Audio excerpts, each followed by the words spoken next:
Welcome to this week's episode of the Big Book Living Alive podcast, a weekly podcast showcasing the 1993 Big Book Seminar presented by Joe&Charlie in Latrobe, Pennsylvania. I am your host, Brad S., and I am an alcoholic. There's a difference between I can't tell you the last time I had a drink and I can't tell you when the desire to drink left me. The first is someone who is hopefully in the program and getting help and still working through trying to decide if they are looking for a cure or not. The second is someone you can tell has done the steps and the work and has found relief from alcoholism. They're not cured. I'm not cured. I will never be cured of this disease, but the desire to wake up every morning and fill the body with alcohol to relieve the shakes or to straighten up the mind or to get the fuzz out, the old hair of the dog, is gone. And as you will normally hear in the rooms, I can't put a date to it. I cannot tell you the exact date that it happened. I can tell you the date of my last drink, but I do not remember, know, or realize what moment it occurred. But it was a moment that gave me complete relief from this disease. Let's see what Joe and Charlie have to say about this. I've got that little inventory sheet up here in my head. I don't have to write it on paper anymore. I've got it in my head. When I feel resentment at 9 o'clock in the morning, I have one or two choices. I can let that resentment fester until about 11 o'clock I've cussed somebody out. By 12 o'clock, I'm scared to death. By 1 o'clock, I got two more resentments. By 3 o'clock, I'm a basket case. And by nighttime, I'm just about ready to get drunk. I can do that if I want to. Or I could stop immediately. And I could say, okay, Charlie, who do you resent? What did they do to cause this? What part of self is affected? Which character defect has come back to the surface? I can't be upset unless that own selfishness, dishonesty, self-seeking, frightened, inconsiderate character has come back. I can spot it just like that. I can say, God, you know I don't want to be this way. Please take this away from me. Discuss it with another human being as soon as possible, preferably my sponsor if I can. Make amends quickly if I harm anybody. And in 30 minutes or an hour, it's all gone. And the rest of the day is okay. I've wasted all the days I want to waste. I love to feel good. I want to feel good all day long if I can. And I can do that by using this step. Oh, God, be careful with this one.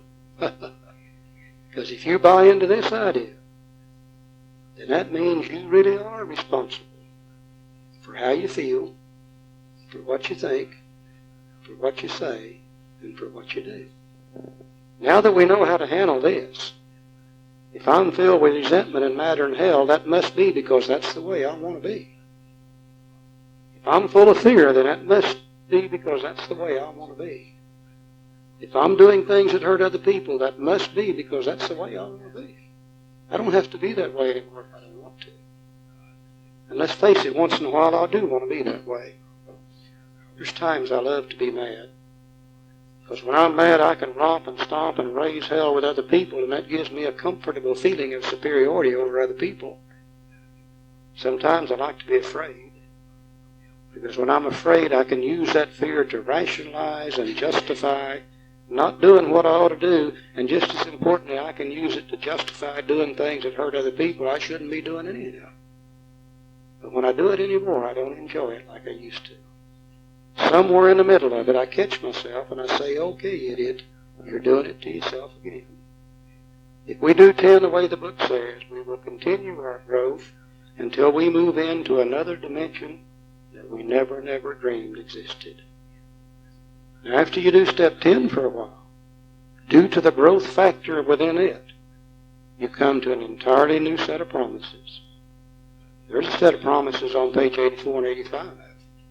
Nobody ever talks about them. Let's look at the promises on 84 and 85 after we've practiced step 10 for a while. He said, and we have ceased fighting anything or anyone, even alcohol. for by this time sanity will have returned. We will seldom be interested in liquor, and if tempted, we recoil from it as from a hot flame. We react sanely and normally, and we will find that this has happened automatically. We will see that our new attitude toward liquor has been given us without any thought or effort on our part. It just comes. That's the miracle of it. We're not fighting it, neither are we avoiding temptation. We feel as though we've been placed in a position of neutrality, safe and protected. We've not even sworn off. Instead, the problem has been removed. It does not exist for us. We are neither cocky nor are we afraid. That is our experience. That is how we react so long as we keep in fit spiritual condition. Remember way back on page 45 that the statement said that the main object of this book is to enable me to find a power greater than myself, and that the power would solve the problem. Would not help me to solve the problem, but if I find the power, then the power will solve the problem. And it's somewhere between page 45 and here, through the application of those steps to my life, that desire for drink was gone. And I don't know when it happened exactly, but I know one day I was sober 8 or 9 months, and I looked around at myself and I said, my God, I haven't wanted to drink it. How long has it been? And I couldn't remember. It was just gone. That's the miracle of it. And that's one of those days that I knew this program would work again. Another spiritual experience. But prior to that, I used to be awfully bad about thinking about drinking. And some of those times when I was even not drinking, I would be looking through a magazine and I'd see a picture of a bottle, and I used to say I would slobber. That's what I did. Down south, you slobber. You slobber I don't know what you do up here. What you do. But I mean, it just set me off. Today, those things just didn't happen. Just doesn't happen, thank God. And somewhere along the line, I said, I found the God within me, and the God within me solved the problem. It's just gone. And that's the miracle. You notice you get your sanity back on page 84. And that's a good thing. I have been restored to sanity. Page 84. As a result of the first 9 steps and 10 steps of the program of Alcoholics Anonymous. Now then, you got to be careful right here. Because if that obsession to drink has been removed, if you've experienced the promises that you talked about on 83 and 84, things are really beginning to get good in your life now. You know, you've probably been able to move back in the house. If you're lucky, you might be back in the bedroom. Kids are speaking to you again. Dog don't bite you anymore. Probably got a job now. Probably even got some wheels and we can drive a little bit. And things really start getting good. And if we aren't careful, things start to become important. And we begin to put things ahead of our program. And the next thing you know, we start slipping back. And we start getting in trouble again. The book says it's easy to let up on the spiritual program of action and rest on our laurels. We're headed for trouble if we do. For alcohol is a subtle foe. We are not cured of alcoholism.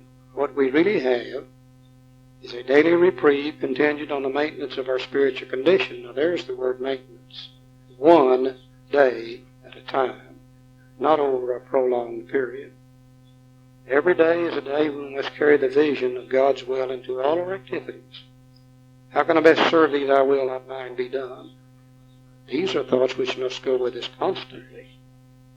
We can exercise our willpower along this line. All we wish it is the proper use of the will.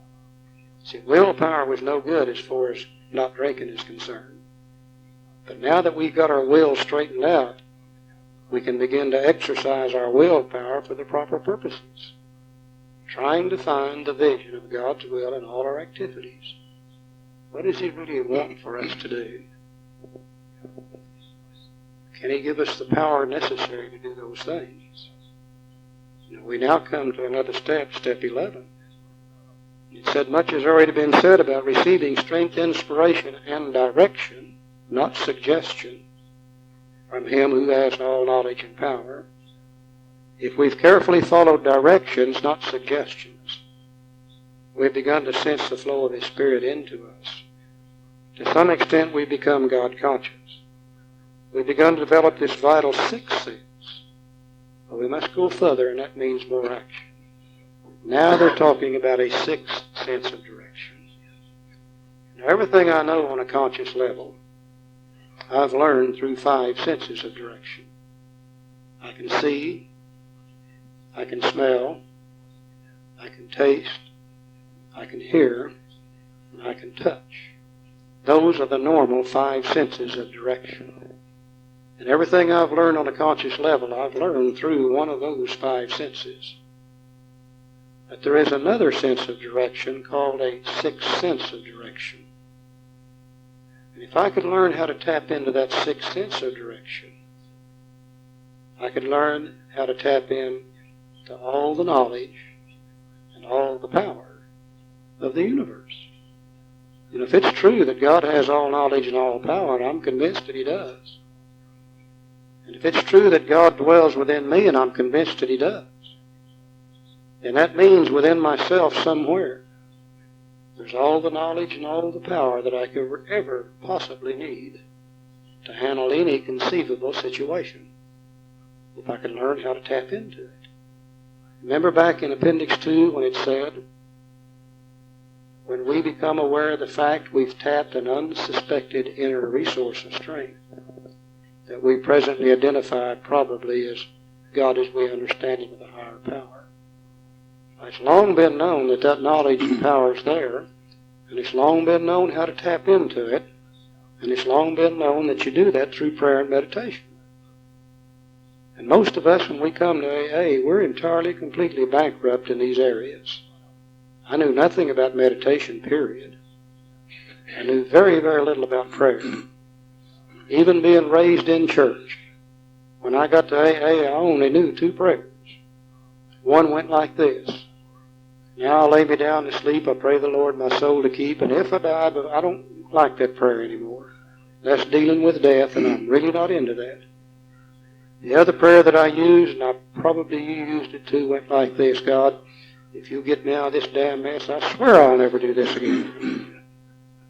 Now all of a sudden I'm faced with developing a life of prayer and meditation so I can receive God's will and God's strength and God's power in my life.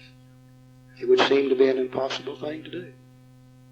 It would seem to be an impossible thing for Bill Wilson to tell us how to do this, because Bill Wilson also was spiritually bankrupt when he got here. And 3 years later, he knew very little about spirituality, very little about meditation. And I'm glad he didn't. Because most people that know a lot about spirituality and meditation and prayer, when they write things, they write it completely over my head and I can't understand it. Bill couldn't do that because he didn't know enough about it. What he did do was give me paragraph by paragraph by paragraph, which is his usual way of doing things, a series of suggestions. And he said, if I will follow those suggestions, I can then develop my own life of prayer and meditation. He couldn't teach me how to pray and meditate because he didn't know how. But he gave me some suggestions that if I'll follow them, I'll develop my own life of prayer and meditation. Let's look at those suggestions. All through the book, we've been talking about those things that's been blocking us off from God: the resentment, the fear, the guilt, shame, and remorse. Those things have been dealt with now up here. And on page 84, we got our sanity back. And once we have our sanity back, we'll be returned to sanity. Then we know what to do with our willpower. But we get our sanity first, and then we get to the proper use of the will. And how can I best serve thee? Thy will, not mine, be done.